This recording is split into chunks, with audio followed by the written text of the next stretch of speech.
지금 현재 김호중 씨는 뺑소니 혐의로 재판을 받고 있죠. 네. 그런데 사고 피해자인 택시기사가 어제 법원에 김호중 씨의 선처를 호소하는 이 탄원서를 제출했다는 겁니다. 김호중 씨의 변호인 측도 이 내용을 확인을 했고요. 이 내용에 대해서 변호인 측은 관여한 게 전혀 아니고 어떻게 조치할 수 있는지 확인이 필요한데 피해자와 직접 연락은 한 적이 없다는 입장을 전하고 있습니다. 네. 기본적으로 김호중 씨의 이 상황에 놓고 보면요. 피해 복구가 어느 정도 됐고 또한 선처한다는 거는 피해자로부터 용서를 받았다고 해석될 수 있기 때문에 정상 창작의 여지가 있는 부분이라고도 해석할 수 있을 것 같습니다. 이 피해자가 사고를 당했을 때 전치 2주의 부상을 입었었거든요. 자, 그런데 이 피해 택시 기사가 변호인과의 상의도 없이 탄원서를 제출을 했다. 허주연 변호사님, 그 이유는 뭘까요? 일단 피해자가 뭐 합의서나 탄원서를 제출하는데 반드시 이 피고인의 어떤 변호인과 협의를 거칠 필요는 절차적으로는 없고요. 그냥 재판부에 뭐 자율적으로 제출할 수가 있는 그런 상황입니다. 네. 그런데 보통은 이제 합의 과정에서 이런 것들을 제출하기로 약정을 하는 경우들이 많기 때문에 변호인을 거쳐서 제출을 하는 경우들이 대부분이죠. 그렇죠. 그런데 지금 김호중 씨의 변호인이 인터뷰를 하신 분이 누구인지는 제가 알 수는 없으나 여러 명 변호인단이 있기 때문에 이 변호인이 아니라 다른 변호인과 뭐 얘기를 했을 가능성은 있습니다만은 변호인이 제출한 게 아니라 피해자가 직접 제출을 했다라고 하면 김호중 씨의 어떤 가족이라든가 김호중 씨의 뭐 소속사 관계자 지금 구속되지 않은 다른 사람들이 있을 수 있잖아요. 이런 사람들과 어떤 교감 끝에 혹은 합의 당시에 이런 것들 나중에 탄원서를 재판 과정 중에 한 번 더 제출해 주십시오라는 약속이 들어갔기 때문에 네. 제출을 했을 가능성이 상당히 높다는 생각이 들고요. 지금 피해자가 어떤 내용으로 합의를 했는지는 우리가 확인할 수는 없습니다만은 전치 2주 상처라고 하면 사실은 사고가 경미하다는 게 아니고요. 일반적인 기준에서 그 상해 정도가 많이 무겁게 평가되는 수준은 아니거든요. 네. 그래서 이렇게 탄원서나 합의서가 제출되게 되면 양형에 굉장히 중요한 영향을 미칠 수 있기 때문에 양형을 좀 가볍게 하려는 어떤 목적으로 제출된 부분이 아닌가 하는 생각이 듭니다. 자, 그런데 이 피해 택시 기사님 외에도 김호중 씨의 선처를 구한다라고 하면서 탄원서를 낸 사람들이 그렇게나 많다면서요, 최진봉 교수님? 뭐 아무래도 김호중 씨의 팬들이죠. 그렇죠. 팬들 같은 경우에 탄원서를 많이 내는데 네. 최근에 언론 보도가 어떤 게 나왔냐면 김호중 씨를 향한 팬들의 팬심이 흔들린다 보도가 연이어 나왔어요. 그 이유가 이제 이 탄원서의 숫자가 줄었다는 건데 네. 여기에 대해서 김호중 씨 변호인 측이 어제 1,500장 분량의 팬들의 탄원서를 제출했다 재판부에 이렇게 밝혔습니다. 아마 이제 탄원서가 계속 오나 봐요. 사무실로 오는데 이거를 올 때마다 제출하면 너무 번거로워지니까 일주일에 네. 한 번씩 모아서 제출하다 보니까 시간이 좀 걸렸다라고 얘기를 했고요. 그리고 팬덤은 뭐 계속된다라는 발표도 했습니다.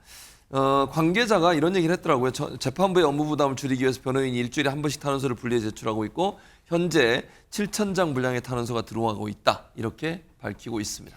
궁금한 게, 자, 김호중 씨의 선처를 바라는 이 팬분들이 작성한 이 탄원서, 7,000장 분량의 탄원서가 정말 이 재판에도 영향을 미치게 될지가 궁금하고, 또 특히 피해자가 낸 탄원서도 좀 어떤 영향을 미칠지가 굉장히 궁금한데요, 허준현 변호사님.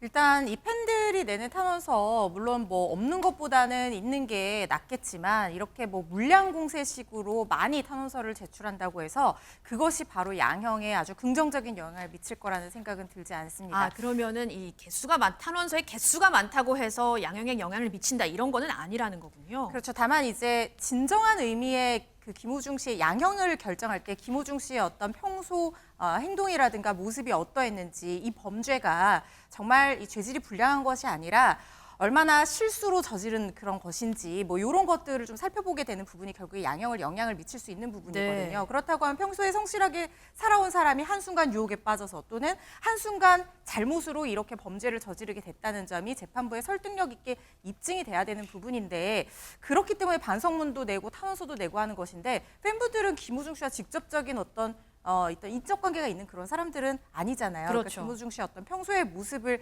다 알기는 어렵다고 보고 다만 팬들이 이렇게 김호중 씨에 대해서 응원하고 있다. 이 정도 의미가 재판부에 전달될 거라는 생각이 들고요. 반면에 피해자의 탄원서는 상당히 중요한 영향을 미칠 수가 있습니다. 지금 김호중 씨에게 적용된 뭐 위험운전치상, 도주치상 같은 교통범죄는요. 어떤 교통 전체의 원활한 흐름과 안전이라는 공익도 보호법이기로 하고 있지만 피해자의 생명과 재산 보호라는 개인적인 법익도 보호하기 위한 규정이거든요. 그런데 정작 이 피해자가 나는 부상 정도가 중하지 않고 이미 충분히 사과와 보상을 받았기 때문에 이 가해자의 엄벌을 원하지 않는다. 이런 의사를 표시를 했다는 것은 이거는 양형에 굉장히 중요하게 영향을 미칠 수 있는 부분이고 실제로 교통범죄에서 피해자와의 합의라든가 탄원서는 양형에 굉장히 중요한 사실상 거의 절대적인 요소 중에 하나라고 보시면 됩니다. 그래서 이 부분은 상당히 영향을 미칠 거라는 생각이 듭니다. 대리자서 부탁한 적 없다는 입장은 그대로신가요? 검찰 성립 앞두고 따로 하실 말씀입니다. 끝나고 말씀드리겠습니다. 죄송합니다. 지난달 10일에 첫 재판이 있었는데 그때 불과 12분 만에 공판이 끝났거든요.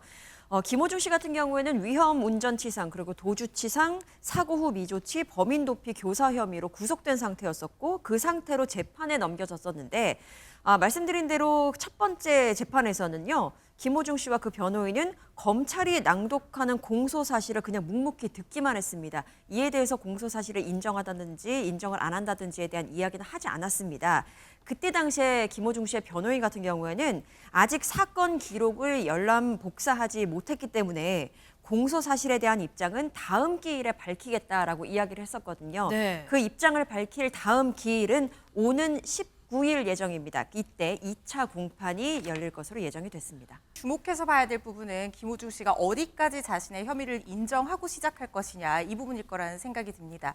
만약에 모든 공소 사실을 인정한다고 하면 이 재판은 굉장히 빨리 끝나게 될 것입니다. 네. 그런데 지금 이 구속영장 실질심사에서 나왔던 태도도 그렇고 위험운전 치상 혐의와 관련해서 정상적인 운전이 곤란할 정도로 술에 취한 상태였는지에 대해서 다툴 의지를 보였던 부분이 있기 때문에 이 태도를 재판에서도 유지한다고 하면 이 부분에 대해서 계속해서 공방이 이어질 거라는 생각이 들거든요. 네. 아마 2차 공판에서는 김호중 씨가 어디까지 자신의 혐의를 인정하느냐 이 부분이 핵심적으로 보셔야 될 부분이라는 생각이 듭니다.